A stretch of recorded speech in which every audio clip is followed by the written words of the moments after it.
day, another vlog na naman tayo ngayon. Hindi ako nakapag-vlog kaninang umaga dahil natanghalian tayo ng gising. So ito, paspo na ng hapon dito sa Japura, Saudi Arabia. Shoutout muna sa lahat ng mga OFW na nandito sa Japura, Hyundai Project, at sa lahat ng OFW sa panig ng mundo. Stay safe lang tayong lahat. So another vlog na naman tayo ngayon. Ito, ikot-ikot ulit tayo dito sa aming kampo dahil wala naman tayong ibang papasyalan dahil nakakulong tayo dito. Wala tayong sasakyan papunta ng bayan dahil may mga trabaho tayo. So isang beses lang kami lumuluwas ng bayan sa isang buwan pag magre-remit lang ng pera. So napakalungkot dito. Sabik na sabik ka sa shawarma, hindi ka makakain. So anong update sa ating ngayong week? So may good news naman tayo dahil natanggap na natin ang ating ikama saka yung ating ATM card from Al Rajhi Bank. Yun yung ating payroll. So kahit pa paano makakapagpadala na tayo direct at hindi na tayo makikisuyo sa mga kasamahan nating OFW na nang-i-istorbo tayo. So yung magpapadala. So naghintay din ako ng 2 months bago ko natanggap ang aking ikama. So sa wakas natanggap na rin natin. So by next week siguro mag-update tayo. Mag-update tayo sa bangko, mag-update tayo ng beneficiary. So para pwede tayo magpadala online pag meron na tayong na-update na beneficiary doon sa Al Rajhi Bank mismo. Saan branch tayo pupunta. So napakalaga sa amin dito ang ikama o resident ID.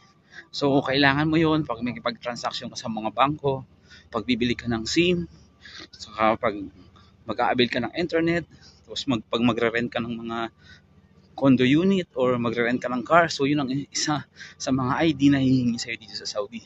So paano pa mag-avail? Para sa mga first timer dito sa mga pupunta na Saudi, paano ba mag-avail ng ikama dito sa Saudi? O paano makakuha ng ikama dito sa Saudi?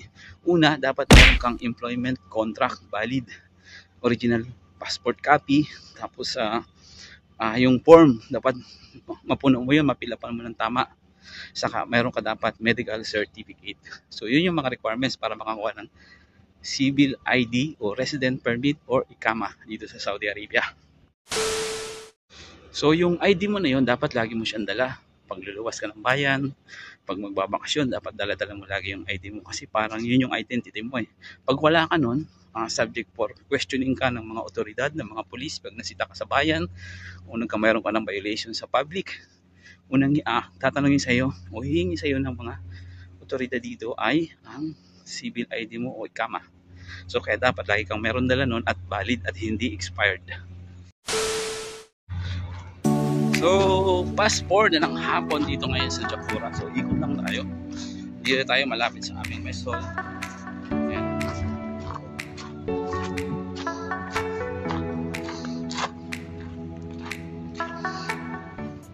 So dahil malamig naman yung klima ngayong hapon, masarap mag-ikot-ikot. Part na rin ng exercise natin pag walang pasok. Ikot-ikot lang tayo muna dito ngayon. So yun, dahil happy tayo ngayong weeks dahil natanggap na nga natin ang ating ikama saka ang ating ATM card. So sa sunod na payroll natin, hindi na tayo mangi-istorbo kasama natin dito kasi ang hirap mag-remit ng pera. Hindi ka makakapag-remit ng sahod mo kapag wala kang ikama. So past 5 na pala ng hapon, pumasok muna ako sa kwarto, kumuha ko ng jacket kasi lumalamig na naman. So ikot lang tayo ng konti, punta tayo sa basketballan. May naglalaro yata ng basketball, manood muna tayo ng konti. Tapos ikot-ikot lang, isang ikot tayo, tapos balik na tayo sa kwarto. At least naka-exercise na tayo.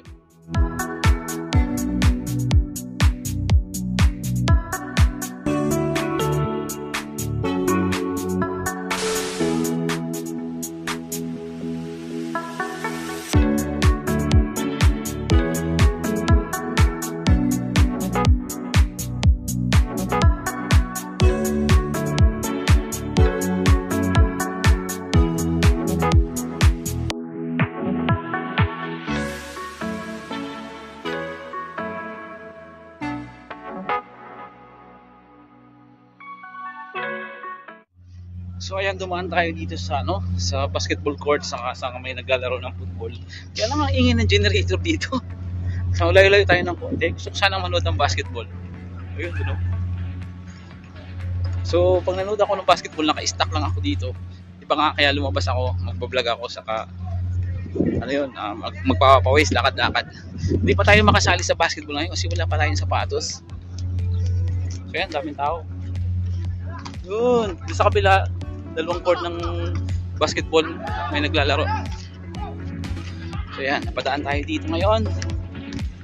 Part ng walking exercise natin tuwing walang pasok tayo.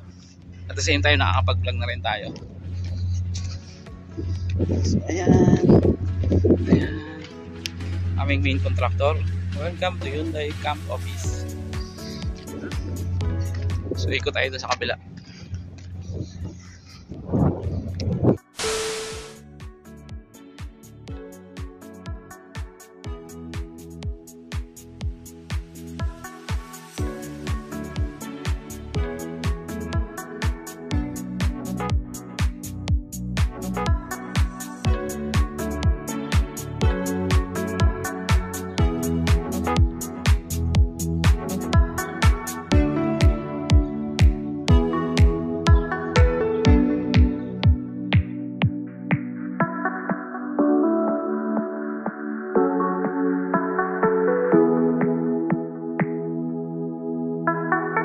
Yan, nakaikot na tayo ng isang beses.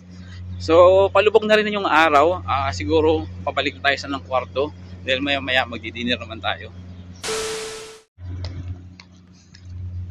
Dati, pag ganitong oras, hapon, ang daming tao dito, lakaran ng lakaran, mga galing sa trabaho.